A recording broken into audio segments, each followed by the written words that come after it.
মই দেৱজনী মোৰ YouTube channel Debajani ফাউণ্ডেশ্যনলৈ আপোনালোক সকলোকে স্বাগতম জনাইছোঁ। লাচিত জন্ম জয়ন্তী 400 জন্ম জয়ন্তী পাতিছে লখিমপুৰ ত্যাগ ক্ষেত্ৰত। এতিয়া মই আপোনালোকক দেখুৱাবলৈ চেষ্টা কৰিছোঁ। বিভিন্ন ধৰণৰ প্ৰতিযোগিতা আয়োজন কৰিছে। মই আপোনালোকক দেখাম প্ৰতিযোগিতাখিনি আৰু লগতে আমি দিহানাম পৰিৱেশন কৰিবলৈ আহিছোঁ। শিল্পী দলে পৰিৱেশন কৰিবলগীয়া সমবেত সংগীত সুন্দৰ পৰিৱেশ মই আপোনালোকক দেখাইছোঁ। হিন্দু যুৱ ছাত্ৰ পৰিষদৰ দ্বাৰা আয়োজিত কৰা কেন্দ্ৰীয় লাচিত দিৱস।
ধন্যবাদ।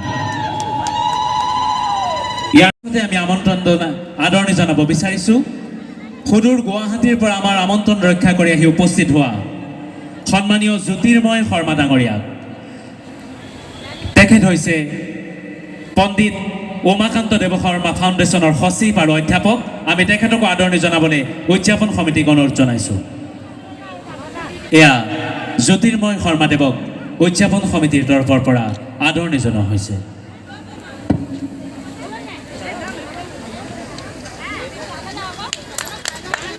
ইয়াৰ পাছত আমি যদি ভালদৰে বিশ্লেষণ কৰি চাব যাওঁ যে কাৰ দ্বাৰাই সম্ভৱ হৈছিলে, যে সেই সময়ৰ আমাৰ যি অসমীয়াৰ যি শাসক, অসমীয়াক বাহিনীক নেতৃত্ব দিব পৰা উপযুক্ত সেনাপতি, উপযুক্ত ৰজা আৰু তেওঁলোকৰ যি শাসন প্ৰণালী, তেওঁলোকৰ যি যুদ্ধ কৌশল, সেই সকলোখিনিয়ে এইখিনি সম্ভৱ কৰি তুলিছিল। এইফালে দিহানাম আৰম্ভ হৈছে।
দেৱযানী ব্লগৰ ভিডিঅ'সমূহৰ আপডেট পাবলৈ মোৰ ইউটিউব চেনেলটো ছাবস্ক্ৰাইব কৰি কাষতে থকা বেল আইকনটো টিপি অল কৰি লওক, যাতে মোৰ নতুন নতুন ভিডিঅ'সমূহৰ ন'টিফিকেশ্যনসমূহ আগতীয়াকৈ পায়। মই প্ৰতিদিনে লৈ আহোঁ আপোনালোকৰ বাবে নতুন নতুন ভিডিঅ'সমূহ। সেয়েহে আপোনালোকৰ মৰম আৰু আশীৰ্বাদেৰে পুনৰ এটি নতুন ভিডিঅ'ৰ লগত মই দেৱযানীয়ে আজিৰ ভিডিঅ'টোৰ পৰা বিদায় লৈছোঁ। ধন্যবাদ। জয় আই অসম, জয় হিন্দ।